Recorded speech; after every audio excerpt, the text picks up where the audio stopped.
pleased to report that within approximately 34 minutes, all forward progress was stopped with no damage to any of the structures. I'll now be providing you an update on our Palisades fire. This fire is 23,713 acres with 19% containment, with 5,104 personnel assigned to the incident. Firefighters observed 30 to 40 mile-per-hour winds with low humidity. When you look at the aerial view of the Palisades fire, you may not be able to tell, but however, infrared flights last night indicated there are still numerous hot spots burning within the fire footprint.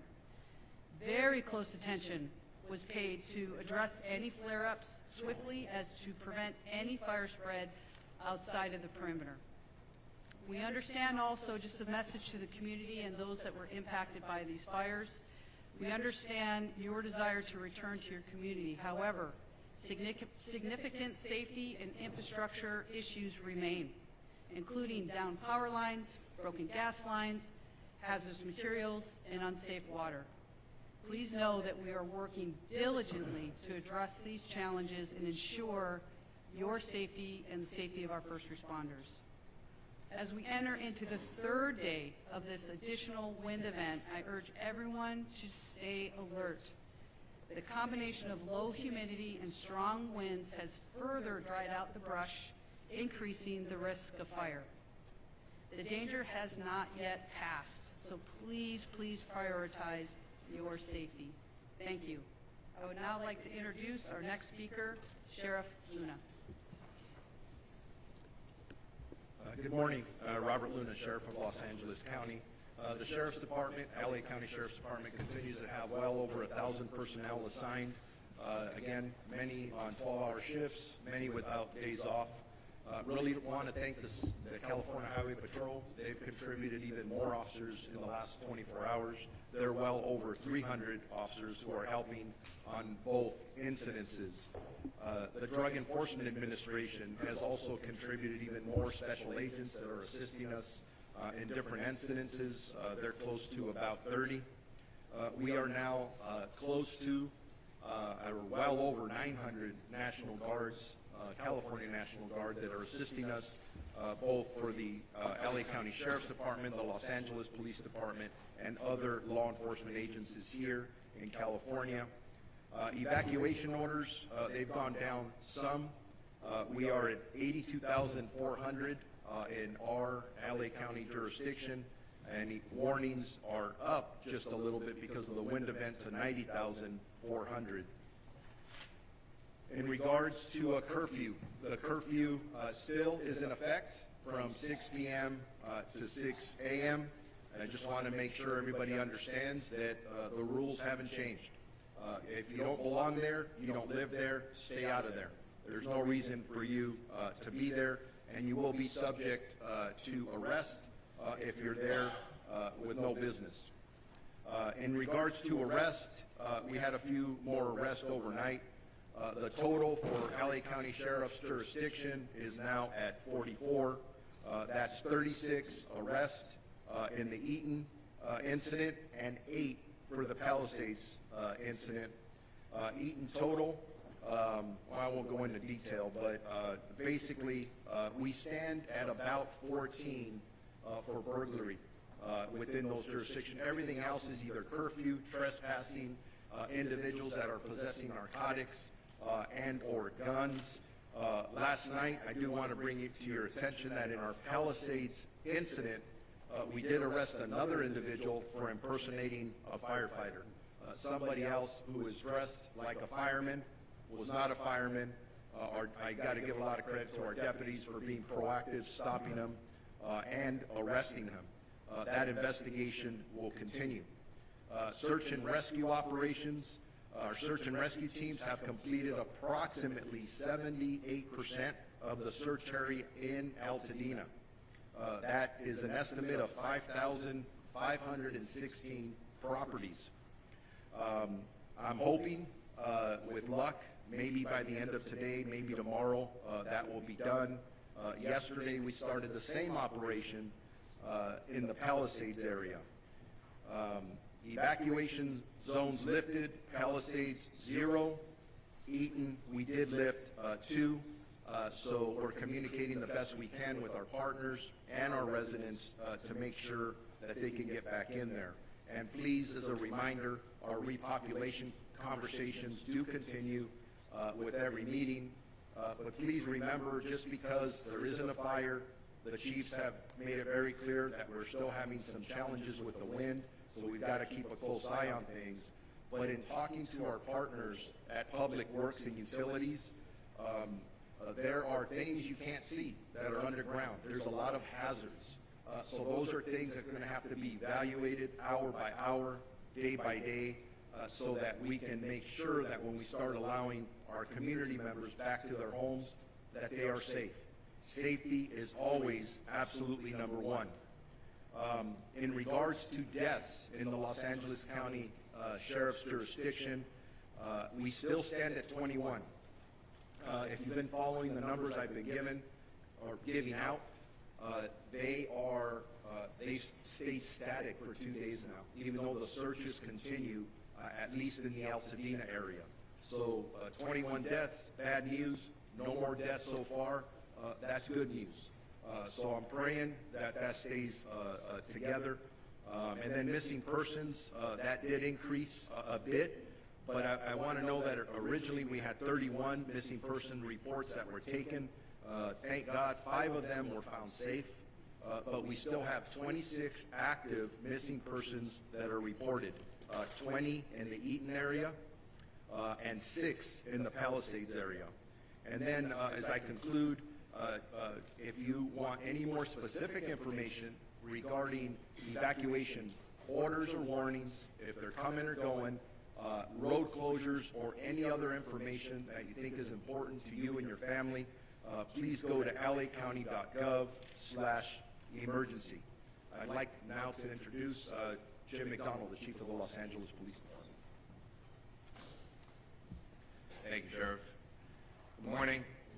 Over the last week, you've heard me say that the LAPD remains committed to protecting lives, safeguarding property, and maintaining order in the areas affected by the fire, and that remains the case today. The LAPD remains on tactical alert, and we've dedicated whatever resources are necessary to provide for your safety. LAPD officers are actively patrolling the areas around the clock and protecting your properties like they are our own. Our efforts include enhanced visibility in evacuation zones and neighborhoods where houses and businesses are vacant, deploying marked and unmarked vehicles as well as foot patrols to ensure a strong presence and a swift response to any issues that arise. Our deployment, we understand the frustration and concern many of you are feeling regarding the fire evacuation and the restrictions on returning to your homes. Please know that our officers and National Guard personnel are following the directions of the Unified Command, which is working tirelessly to ensure the safety of everyone involved. We're committed to continuing our discussions with the Unified Command to assess when it will be safe for residents to return. Your safety remains our top priority, and we'll provide updates as soon as it is safe to do so. Thank you for your patience and understanding during these very difficult times.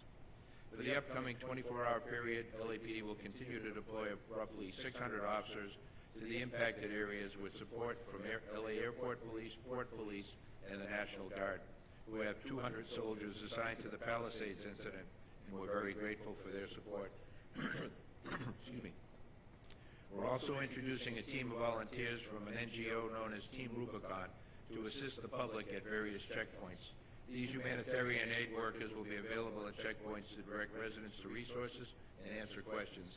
They'll be wearing gray shirts and are available to inform and support our community, and again, we're thankful to them.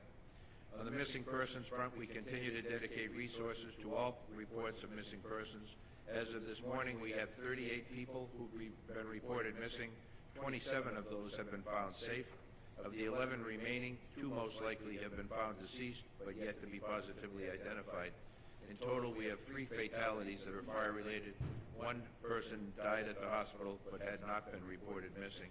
We still have 8 missing persons remaining. Arrests, we have no new fire area-related arrests, and we remain at 14. But we'd like to update all of you on 2 notable arrests that were made on January 14th, just outside the fire zone. At approximately 5:15 p.m., officers responded to a radio call near the intersection of Glen Oaks and Van Nuys Boulevard, where a citizen had detained a possible arson suspect. Upon arrival, officers took the suspect into custody, and the citizen had already extinguished a nearby fire in a tree. During the investigation, the suspect admitted to starting the fire because he liked the smell of burning leaves. The suspect was subsequently booked for arson. Later that evening, at about 9:30, in the area of Santa Monica in Vermont, fire department personnel responded to reports of the suspect setting multiple piles of rubbish and trash on fire. Fire department quickly extinguished the fires, and officers took the suspect into custody. Suspect admitted to setting multiple fires that day and stated that she enjoyed causing chaos and destruction. She was also booked for arson. As we continue to manage this historic, catastrophic event, we want to express our gratitude to everyone who has provided tips and remained vigilant in keeping the city safe. Your cooperation is crucial during this time, and you can hear from those two examples I mentioned, there are people out there who this is what they do. If you know of those people, please give us a call before something really bad happens. Excuse me. On the front of pets, we want to update the public on efforts of the city to reunite pet owners with their animals. A new dedicated phone line has been established to specifically assist with inquiries related to pets affected by the fire. If you're looking for your animal in the fire zone affected areas, please call 213-270-8155 for assistance. And in closing, I'm aware that this has now been over a week since many of you have been able to see your homes. I thank you for your patience and continued cooperation. LAPD and our partners here will continue to work alongside each other to make sure our community has the resources we need to recover and ultimately rebuild. Again, thank you. We now introduce the Los Angeles District Attorney, Nathan Hochman.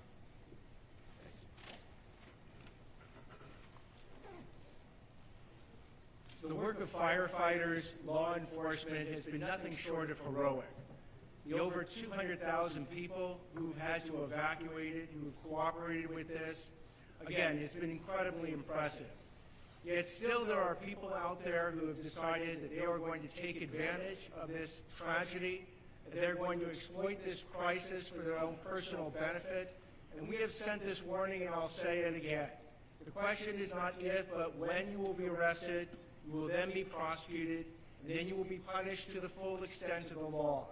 On Monday, we announced the charging of 10 different individuals, 9 for looting, 1 for arson. Of the 9 individuals, they were involved with both looting in the Palisades fire area as well as the Eaton fire area. They are looking at a minimum, the shortest sentence that anyone charged is looking at is 6 years in prison, 9 years in prison for another individual. We have people who are looking at 22 years in prison and a maximum sentence of life in prison. These are very significant punishments. Justice will be swift. Justice will be significant if you want to take advantage of this tragedy. Following on what Chief McDonald says, we have actually filed charges in 2 additional arson cases. Again, not related to the major fires. There's one that we charged an individual who set a fire in the city of Industry. He set bushes on fire. He set a pallet on fire. He set the back of a tractor trailer on fire. Those fires were quickly put out. And that individual is looking at 7 years for a maximum prison sentence. Another individual was charged in the city of Irwindale under the I-605 underpass. Again, setting a fire that was quickly put out. That individual is looking at a maximum sentence of 14 years.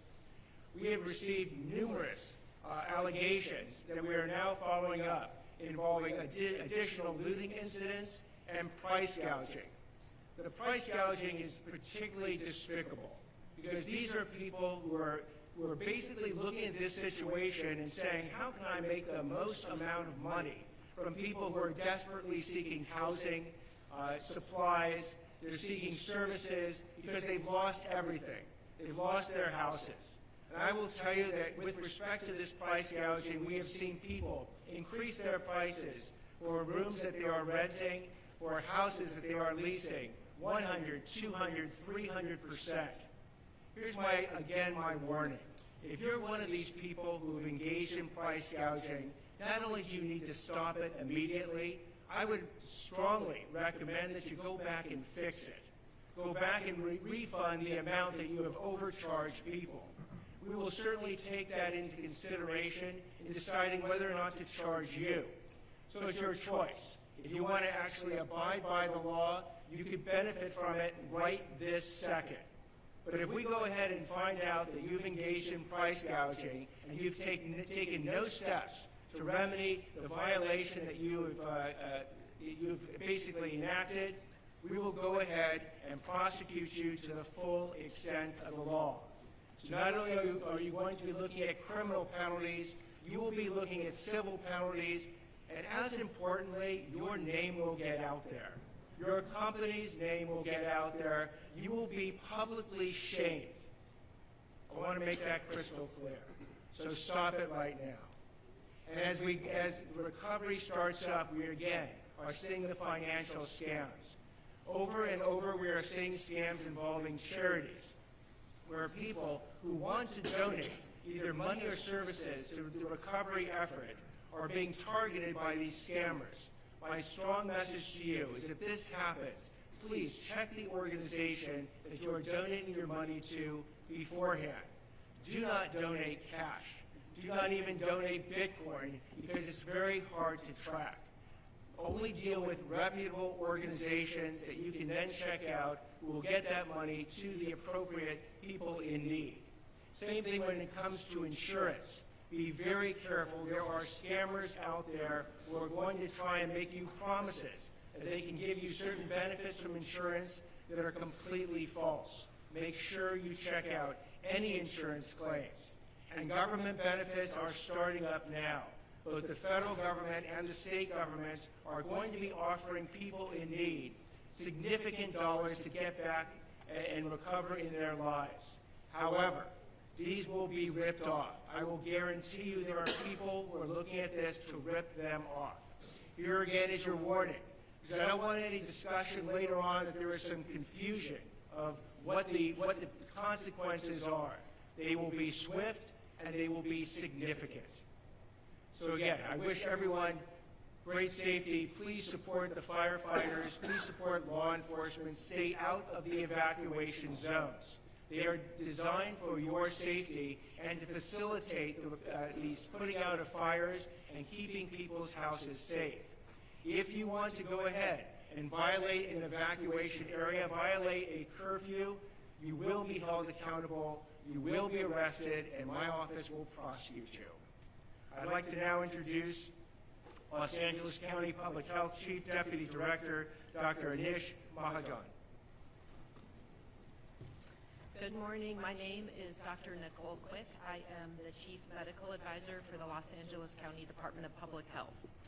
As we continue to deal with the aftermath of fires and residents begin to return to their homes with proper approval from the regulatory agencies, it is important to remain vigilant about air quality.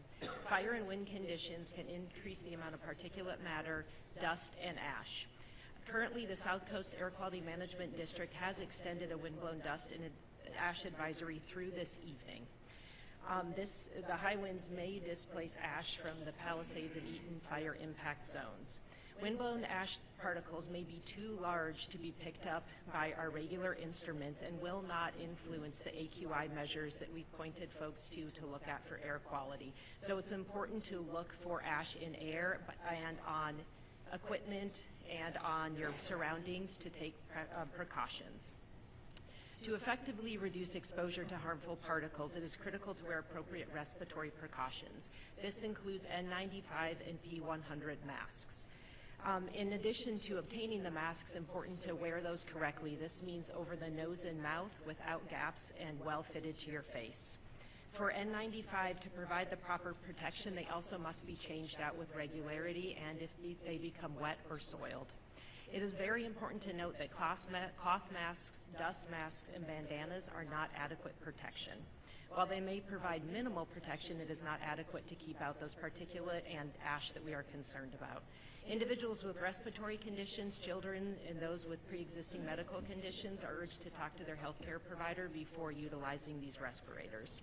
Taking these steps is critical for vulnerable populations, including older adults, children, and those with pre-existing conditions. N95 masks are available for free at LA County libraries and at the local assistance disaster resource centers. Quick note also for those who are struggling with finding their prescriptions, Public Health has begun offering medication assistance at all of the local assistance centers. We have teams there that can work with families and individuals to help them secure medications. Individuals can also connect with their regular providers, their pharmacies, and their health plans for further assistance in obtaining their medications. I want to make a note for those who are receiving medications for opiate use disorder. If you are having difficulty obtaining those, please call 213-288-9090, and we are available from 8 a.m. to midnight to support those needs. In addition to these efforts, there are other resources available to help in your obtaining prescriptions. Want to make one additional note that we do have environmental health inspectors at the local assistance centers that can address concerns related to fire damage and safety. We can assist family in identifying health hazards, provide education, and answer questions about maintaining a healthy environment. I will now hand this over to Supervisor Parker. Thank you, Doctor. I want to start by emphasizing, especially with the wind we'll have today, that it is important for residents to take health guidance seriously when you're near impacted areas and debris. The health concerns are serious. I've heard many questions about how to be safe when you're around an impacted area. Today, large signs are going up all over Altadena that outline precautions you should take when you're near impacted areas and when you're sorting through debris. The signs will be helpful for residents near burn areas who didn't evacuate but are still affected by debris and will be in preparation for when evacuated residents will be allowed back into the community. The information is broken up into 3 categories: what to wear, what to do inside, and what to do outside. There's a slide rotating on the screen that shares the important information that will be on those signs. As we recover, it is crucial that our residents have the information they need right here in our community. Yesterday, I had the honor of going to the Disaster Recovery Center at the Pasadena City College Community Education Center on Foothill, and that is exactly what I saw. I went on the opening day of operation, and I was so proud of our county family. I was so proud of the state and the federal who've all stepped up. But more importantly, I was so proud of the residents that showed up. It gave me hope that we are on the road to rebuilding. People weren't saying if I rebuild, it's when I rebuild. Impacted residents who cannot afford for government to build up services slowly, I make you this promise. Our board is united. We are all in. We are going to make it as easy as possible for you to rebuild. And that includes permitting, that includes approval, that includes working with all levels of government to secure low-interest loans. It is an all-hands-on deck. At the center, we also have county departments and federal, state, and local partners in place, as you heard. So if you lost any of your vital records or you need replacement of your license, they are there to help you and make it as easy as possible. Together, we're bringing every resource to our neighbors in need. Residents can access countless services, including FEMA financial service, which may include money for basic home repairs, personal property losses, and other uninsured disaster-related needs, such as child care, transportation, or medical need. As county services ranging from the assessor's office to public works to the economic opportunity for employment assistance to the registrar recorder, our county stands ready to serve you. It was heartening to see that so many impacted residents still have hope and actually light throughout this darkness. I'd like to give a special thanks to the countless volunteers who are sacrificing their time and resources to make this happen. Overall, I received such positive feedback from the residents who were there receiving services. And you know who you are. You came up to me and talked to me about how fearful you are about what the future has in store. And I made you this promise, and I will honor this promise. You have a future in Altadena, and we are going to come back stronger than ever. Our centers are open every day from 9 a.m. to 8 p.m., and we are going to get through this together. With that, I would like to introduce LA City Mayor Karen Bass. Good morning, everyone. As we know, we are still not quite out of the woods. And so I would just encourage and implore upon all Angelenos, please take the warning seriously and the evacuation notices seriously. And frankly, if you are in an area where there is a warning, get prepared now. Get packed. Take everything you need with you, your medications and your pets, if that is possible. If you are looking for a pet, you can call a new number that was mentioned by Chief McDonald, 213-270-8155, 213-270-8155. We've received many inquiries from individuals who are concerned about where their pets are, so please take advantage of that telephone number. We know the winds were lower than expected yesterday, but we also know from the National Weather Service that we are still facing dangerous conditions. I want to thank Governor Newsom on his work yesterday on price gouging and scams. We're taking this seriously and have made it so Los Angeles residents can report price gouging by calling a number with the city, 311. Scams are also spreading, which is why it is so important to use trusted sources for assistance. On the positive side, the Disaster Recovery Center in West LA did a soft opening yesterday. It was open just for about 4 hours, and in those 4 hours, over 100 households came. It was encouraging to see the number of people who were there, many of whom travel from disaster to disaster. I met individuals from the SBA who had been in Hawaii. I met other individuals that had been in hurricanes in the South. Department of Motor Vehicles, FEMA, the Employment Development Department. There are a variety of resources there that people can take advantage of. But I do have to tell you, what was the most touching experience was to meet a woman from Pacific Palisades who had lived in Palisades for over 40 years, and she lost her home. She told me that she was staying with her daughter, and I asked her what kind of services she was looking for there. And she said she wasn't looking for services. She was there to volunteer. Having lost her house, she was there to volunteer. To me, this is an example of the spirit of Los Angeles, selfless and resolute, that we will make it through these fires and we will rebuild. When I think of individuals who have lost their homes, it's not just a matter of losing a house. You've lost memories, family, all of the experiences that took place there are gone, and gone unexpectedly, gone rapidly.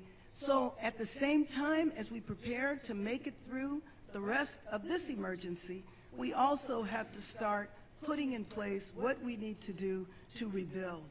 And so I mentioned a couple of days ago, I did an executive order to expedite the rebuilding so those individuals will not have to go through the long waits that are usual. But yesterday, the Los Angeles City Council met and passed a number of motions that will assist in that effort. As Supervisor Barger said, we are one city, we stand together. The city and the county will do everything we can to expedite the rebuilding. If you need any resources, you can go to lacity.gov. I also want to thank the generosity of legitimate philanthropy, because there is legitimate philanthropy out there, and I hope people give generously.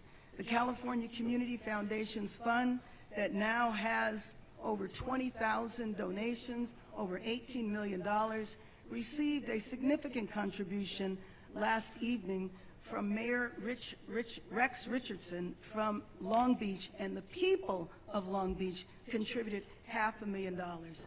This is how we will rebuild our city. We will rebuild our city stronger. Thank you. And let me now introduce Supervisor Lindsay Horvath. I want to reiterate the particularly dangerous situation today. Get ready now and be prepared to leave. For our county service and school updates, yesterday our board started the process of a county relief program for victims of all fires. There's more information to follow, and we will continue to act swiftly to support our residents. The County 211 wait times are now under 5 minutes. Please use 211 to access county resources and information. Several more LAUSD schools are open today. Palisades Charter Elementary students should attend Brentwood Science Magnet Elementary. Marquez Charter Elementary students should attend Norrish Sterry Elementary. You can call the Department of Animal Care and Control at 562-940-6898 to help with pet reunification. LA County Parks are hosting care camps for young people impacted by the fires. You can register at parks.lacounty.gov/care camps. And there's more information on all recovery efforts throughout the county at recovery.lacounty.gov. Because of the particularly dangerous situation, there may be additional power outages. Please take this opportunity to charge your phones and batteries and to make sure that you are prepared in the event of a power outage. The declaration of emergency countywide has gone into effect and includes illegal price gouging, including on rent and housing options. We cannot raise the price of rent, goods, or services more than 10%. There are both criminal and financial penalties. These are enforced by our district attorney, as you heard.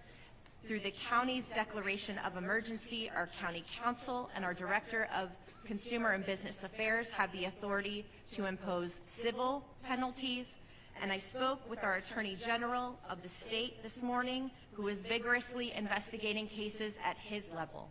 We are taking these instances seriously, and there will be consequences. Under our county emergency, we also know that this could include misdemeanor charges. The governor, as you have heard, has also issued a new executive order, and we thank him for his support and leadership. To report price gouging or other predatory practices, you can do so at oag.ca.gov/report, or you can call 800-593-8222. For more emergency updates, you can still see those at emergency.lacounty.gov. And I want to echo the thanks to our first responders, to our volunteers. I also want to especially acknowledge LASA, those who are working in the county's newly established ECRC, and our homeless initiative efforts, supporting those who are unhoused in fire danger areas. Our ICP has deployed more than 15,000 people throughout Los Angeles County for all of these fires. We thank each and every person who is helping Angelenos in this critical time. Los Angeles and the state of California have stepped up. We have been supported by people throughout our nation, and together we will recover. Thank you.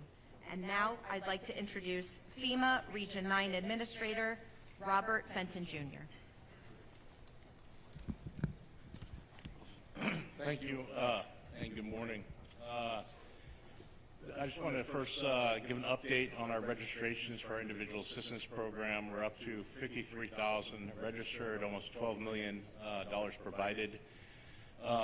And yesterday I had the opportunity to visit the UCLA Disaster Recovery Center with Mayor Bass to mark its opening. And as was discussed, a number of federal, state, local, nonprofit organizations there. Survivors impacted by the fire could go there to get many different services. I think there's over 70 different organizations there working to provide help to individuals affected by the disaster. So I would urge individuals to make sure you register with FEMA. If you're insured, go to your insurance first. It's better to register before going to the recovery center, but there are a lot of services there that everyone that's been impacted by the fire should take advantage of. The second thing I want to talk about is our transitional shelter and assistance program, which we just activated last night. The governor has requested that FEMA activate its transitional shelter and assistance program for displaced survivors. I'm happy to announce as of today, this program is now open. The transitional shelter and assistance allows for fire survivors to stay at participating hotels to help fill the housing gap until they can identify a short or longer term housing solution. TSA may also be available for those that have insurance, so it will help if you're in the process of still trying to understand what your insurance covers, or if you have alternate living expense for that.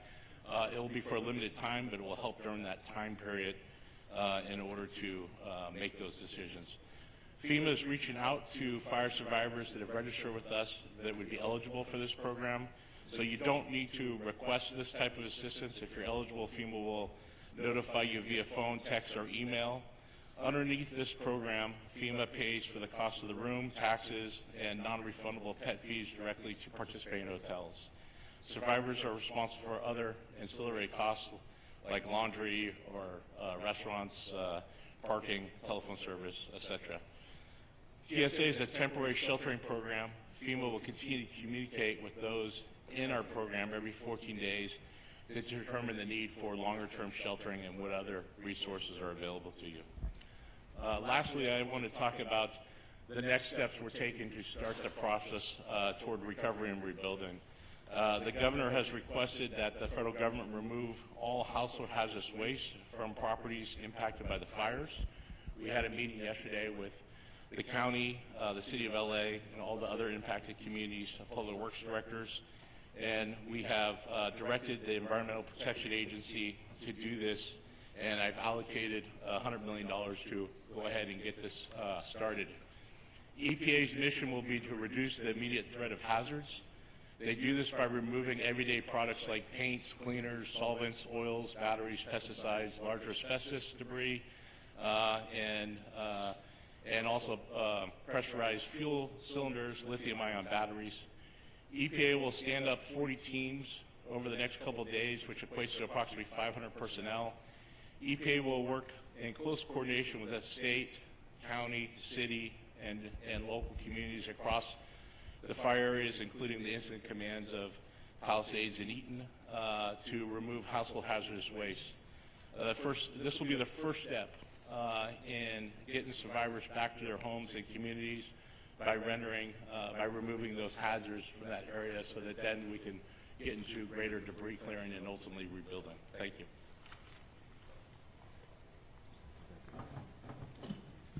Helen Chavez Garcia, Communications Director for Chair Catherine Barger. We thank the Honorable Antonio Vasquez from the State Board of Equalization for being here today. We will now transition to the question and answer portion of our press conference. Please raise your hand. We will bring a speaker to you, and I will call upon you in order to ask your question. Would you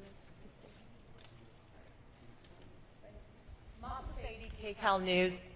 Masa Sadie, KCAL News. I have two questions. The first is for Mayor Bass. Mayor, 700 people are in shelters right now, more than 700. Thousands of people have lost their homes. I know you are trying to expedite the rebuilding process, but realistically, how long is it going to take for these folks to get a roof over their head? Can you give us a timeline? I wish that I could give you a timeline. I can't specifically, but what I can tell you is that the people that are in shelters, people are there for a lot of different reasons. I know some of them might be unhoused, but the rebuilding process, we have to set the guidelines and the policies in place, which is what we did, and we will be kicking that off. We have a lot more to do. As I mentioned, the City Council met yesterday. We need to put all of those policies together and begin right away. The first step, though, was yesterday, and that was the Disaster Assistance Center for people to get all of their paperwork together. Whether they go to the Assistance Center or not, that is the first step. And I know individuals are talking to their insurance companies, et cetera. And price gouging, you're talking a lot about price gouging and how it is people, but big stores are not. Actually, the FEMA director wants to respond to you as well. Yeah, I just want to add to that. We will be sending personnel from our teams to the shelters to see how many are eligible with our programs, and if we can move into a transition shelter and put in a more safer housing environment into a hotel. So we'll be doing that over the next day or two to help move people to a better situation than the Congress shelters are in right now.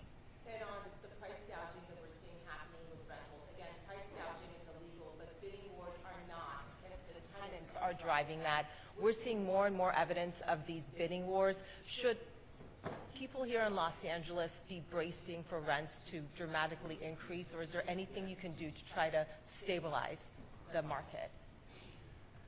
So here's how bidding wars work. If a landlord or someone who's renting out a particular house or room had an original price before the wildfires and the state of declaration occurred, and keeps that original price, but others give him or her additional money to rent, and they take absolutely no action whatsoever to in any way increase that price, then it falls in a gray area. I don't want to say it is 100% legal, but it is a gray area. But if the landlord or the renter or the person renting goes ahead and engages in a discussion amongst different people as to which price they're going to take that is more than 10% ahead, they're engaging in price gouging. So again, what I would strongly, strongly urge anybody who's renting or selling or providing a service is that if you receive more than 10% of the amount that you would have received before these wildfires, you are now entering into the world of price gouging. Your case will get looked at, and if you are found guilty of it, you will be prosecuted. Thank you. We're going to go right over here. Hi, this is Kate Cagle with Spectrum News 1. I have a question for Mayor Bass. What was your involvement in emergency preparation in the decision not to deploy up to 1,000 available firefighters last week, given that the National Weather Service was warning about this life-threatening and destructive windstorm? This is in regarding to the reporting in the Los Angeles Times. I will let Chief Crowley answer that.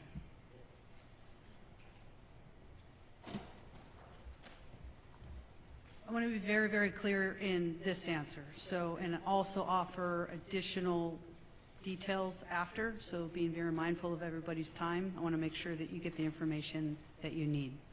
In regard to the LAFD's position and pre-positioning of our resources, we followed the system in place. The system in place looks at the overall weather and risk. With that, we pre-deployed the resources in very, very calculated ways throughout the city, also not knowing where a fire might start and might not start. I think that's very, very important that everybody understands that. Also, knowing that there was a higher risk than normal in a very high fire, type of a scenario.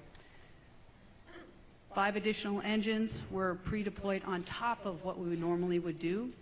But again, out of respect for everybody here, I'd like to offer very detailed information to share with everybody as to what and how we pre-deployed and what came into the decisions that we made on that day and then following the fire. I'll be available right after, okay? And we're going to have... Mayor Bass, because as mayor of the city, doesn't the buck stop with you as far as emergency preparedness and preparing for the wind event that was forecasted? The buck always stops with me, but I think you received your answer from the chief.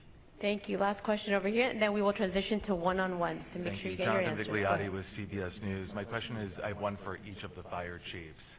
And I just want to start off saying the firefighters, the men and women on the front lines, they are heroes. I say that as a resident and a journalist that has witnessed it firsthand. Chief Crowley, with that said, and forgive me, I'm going to be looking down because there's a little bit of a timeline I want to establish, because just after 6 p.m. last Tuesday night, as winds were reaching their strongest, many neighborhoods, as you know, were already on fire. This all-hands-on-deck alert to off-duty firefighters was issued. You even reached out to local news to ask for help in assisting putting out that call. We did as well. The LA Times, as it's been mentioned, now saying that 1,000 firefighters were on standby. That would have effectively doubled the response. This speaks to chaos and poor planning. You mentioned saying something off camera, but now that you do have this live feed going, you're a straight shooter. Can you please tell me directly why the delay to activate when for many hours, neighborhood after neighborhood was on fire, and your firefighters, these heroes, were telling me they felt like they were in the minor leagues. So I want to echo your sentiments first and foremost with our firefighters and first responders that were dispatched and responded to that incident. Heroic efforts. And I Were can they tell. let down? I'm sorry? Were they let down by your leadership? I will tell you that we followed a system in place, and I will explain my position on this. When it comes to the totality and the risk that can occur in the city of Los Angeles, we do have a system in place. We're very system and process oriented for the right reasons. We follow a system. We did that. We pre-deployed the necessary resources knowing that, or not knowing, I should be very specific, in where a fire might break out in the city. I think it's also very important that media knows, as well as the communities knows, that we are here to protect them, that we do have that capability to surge. You ask about a length of time. We pre-deploy the resources on top of what we normally would do. They went to work. We immediately then utilized all available on-duty, special duty people that aren't normally in the field. They surged. They went and staffed every other available resource at that time. They were pulled in. Another very, very important point that the community and you need to know is that we're talking about these 1,000 engines that we're saying that were unstaffed. Facts. The facts of the matter is those engines, they're pumps, they go behind our trucks. I won't get too detailed in the operations. They're actually staffed with fire department personnel. The reality, and this is very important for everybody to understand, straight shooter right here, is that our firefighters on the truck were immediately pulled in, whether they were staffed with 4 people. And I got to be very clear. We had the capability, and we did, pull every resource in and around the area. Those firefighters on the truck jump on that additional pump, the truck or the engine that we're talking about, that we're saying we're unstaffed. We are very fortunate as a department to have a resource deployment that we have. I don't think there's any other department in the nation that has the resource deployment model that we have. That happened. Our firefighters jumped on the pumps, our additional 1,000 engines that you're talking about, and they went to work. So we have the system that's built. We followed the system.